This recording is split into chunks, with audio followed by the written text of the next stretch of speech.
এইবাৰ ৰাইজে জনতাই আচলতে এই নিৰ্বাচনত কঁপাইছে। তেওঁলোকে জনতাৰ চুনামিত এবাৰ বিজেপিৰ ভেটি থৰক বৰক হৈছে। উজনি অসমত আৰম্ভ হ'ল চুনামি, এতিয়া মধ্য অসম, তাৰপিছত নামনি অসম, বৰাক উপত্যকা সকলোতে এবাৰ ৰাইজ জনতাই জাতিক কৰা অন্যায়ৰ বিৰুদ্ধে তেওঁলোকে সাজু হৈছে ভোট দিবৰ কাৰণে।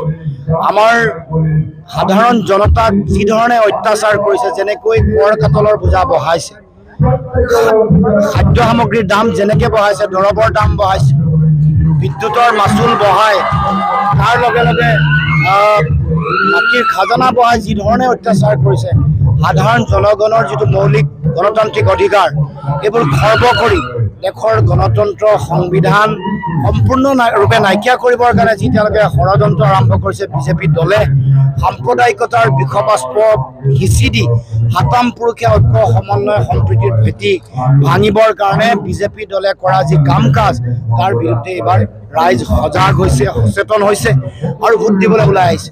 অসমৰ ৰাইজক মিছা প্ৰতিশ্ৰুতিৰে তেওঁলোকে আগৰ সময়ত ভোট লৈ গ'ল, মিছা কথা ক'লে, মিছা প্ৰতিশ্ৰুতি দিলে, জাতীয় বিষয়সমূহ সমাধানৰ কাৰণে বিভিন্ন কথা বতৰা ক'লে, তাৰ বিপৰীতে তেওঁলোকে কা জাপি দি অসম চুক্তিটো নাইকিয়া কৰিলে, তাৰ লগে লগে 6 জনগোষ্ঠী জনজাতিকৰণ কৰিম বুলি নকৰিলে, বৃহৎ নদী বান গৰাখহনীয়া সমস্যা সকলোতে মিছা কথা ক'লে, চাকৰি দিম বুলি কৈ ৰাইজক চাকৰি নিদিলে, মূল্যবৃদ্ধি কমাম বুলি কৈ মূল্যবৃদ্ধি দিনে দিনে বাঢ়িলে।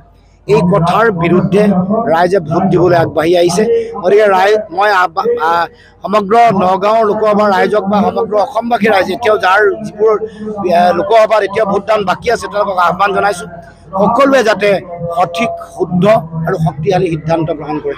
দেশৰ সংবিধান, দেশৰ গণতান্ত্ৰিক প্ৰমূল্য বচাবৰ কাৰণে সকলোৱে যাতে সিদ্ধান্ত লৈ ভোটদান কৰে। প্ৰথম পৰ্যায়ত যিহেতু 5খন আসনৰ ইতিমধ্যে নিৰ্বাচন হ'ল, বিৰোধী ঐক্যমঞ্চ কেইখন পাব সেইটো জনতাই নিৰ্ধাৰণ কৰিব। কিন্তু মই এটা কথা ক'ব পাৰোঁ যে যোৰহাট আৰু ডিব্ৰুগড় লোকসভা সমষ্টিত ৰাইজে অফুৰন্ত মৰম কৰিছে, সাংঘাতিক উৎসাহ উদ্দীপনাৰে তেওঁলোকে এটা লক্ষ্য লৈ সিদ্ধান্তমুখী দিশত তেওঁলোকে আগবাঢ়িছে আৰু সেইধৰণে তেওঁলোকে ভোটদান কৰিছে। যোৰহাটতো পীযুষ হাজৰিকাই বাহৰ পাতি লৈছিলে গৌৰৱ গগৈ হৰুৱাবলৈ, আৰু দেখা গৈছে যে বৰ্তমান নগাঁৱত কিন্তু বাহৰ পাতি লৈছে, ধাৰাবাহিকভাৱে কিন্তু প্ৰচাৰ চলাই আছে। চব যিমান বাহৰ পাতক, যিমান টকা পইচাৰ বানপানী নুবুক লাগিলে, ৰাইজে যেতিয়া বিচাৰিব, ৰাইজৰ যিহেতু জনতাই জনাৰ্দন গণতন্ত্ৰ, ৰাইজে ইচ্ছা কৰিলে কাৰোবাক পৰ্বতৰ উচ্চ শিখৰত নি আৰোহণ কৰিব পাৰে, আৰু ৰাইজে বিচাৰিলে পৰ্বতৰ উচ্চ শিখৰৰ পৰা চুচৰাই নমাই আনি বোকাত তেওঁক পেলাই দিব পাৰে বা নদীত উটুৱাই দিব পাৰে। এইটো ৰাইজৰ শক্তি, জনতাৰ শক্তি। গতিকে বিচাৰ ৰাইজৰ ওচৰত। এইবাৰ কিন্তু বিচাৰ মই অনুভৱ কৰিছোঁ, মই আশা কৰিছোঁ এইবাৰ অন্যায়ৰ বিৰুদ্ধে আছে। বিজেপিয়ে